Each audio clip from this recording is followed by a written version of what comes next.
প্রথমে বেশ কয়েকটা পটল নিতে হবে, আর পটলগুলোকে আমি ভালো করে ধুয়েও নিয়েছিলাম। এবার পটলের খোসাটাকে ঠিক এরকম করে একটা ছুরির সাহায্যে তুলে নিতে হবে। সমস্ত পটলের খোসাটাকে এইভাবে অল্প করে তুলে নেওয়ার পরে পটলটাকে হাফ করে কেটে নিতে হবে। আর একইভাবে সমস্ত পটলগুলোর খোসাটাকে ছাড়িয়ে তারপরেই হাফ করে কেটে নেব। আর একবার জল দিয়ে ভালো করে ধুয়েও নিতে হবে।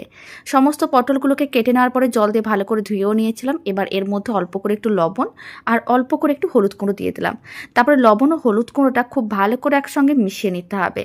পটলগুলোর সঙ্গে এইভাবেই কিন্তু খুব ভালো করে লবণ ও হলুদ গুঁড়োটা মেখে নিতে হবে। আর লবণ দেওয়ার কারণে পটলগুলো একটু নরম হয়ে যাবে।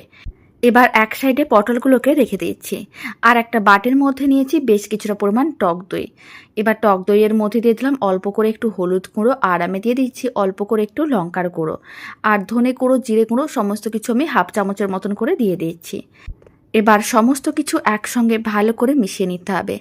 দইয়ের সঙ্গে এইভাবেই কিন্তু সমস্ত মশলাগুলোকে মিশিয়ে তারপরে এক সাইডে মিশ্রণটাকে রেখে দিতে হবে। আর এদিকে একটা কড়াইকে গ্যাসের ওভেনের উপরে বসিয়ে দিয়েছিলাম।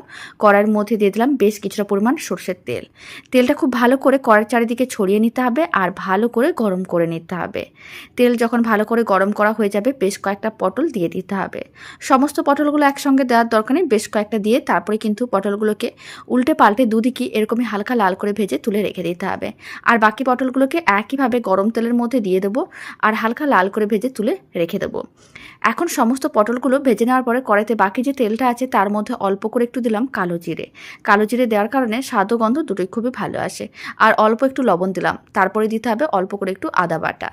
লবণ দেওয়ার কারণে আদা বাটা যখন তেলের মধ্যে দেওয়া হবে তেলটার গায়ে ছিটকে আসবে না, তাই অল্প করে একটু লবণ দিলাম।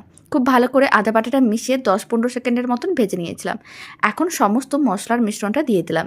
সমস্ত মশলাগুলো যে দইয়ের সঙ্গে মিশিয়ে রেখেছিলাম সেই সমস্ত মিশ্রণটা দিয়ে দিতে হবে। তারপর খুব ভালো করে মিশিয়ে মশলাটাকে ভালো করে 3-4 মিনিট কষিয়ে নিতে হবে। যখনই মশলার থেকে তেল আলাদা হয়ে যাবে তারপরে কিন্তু ভেজে রাখা পটলগুলো দিতে হবে। স্বাদ অনুযায়ী চিনি, স্বাদ অনুযায়ী লবণ দিতে হবে। আর দিতে হবে অল্প করে একটু গরম মশলার গুঁড়ো।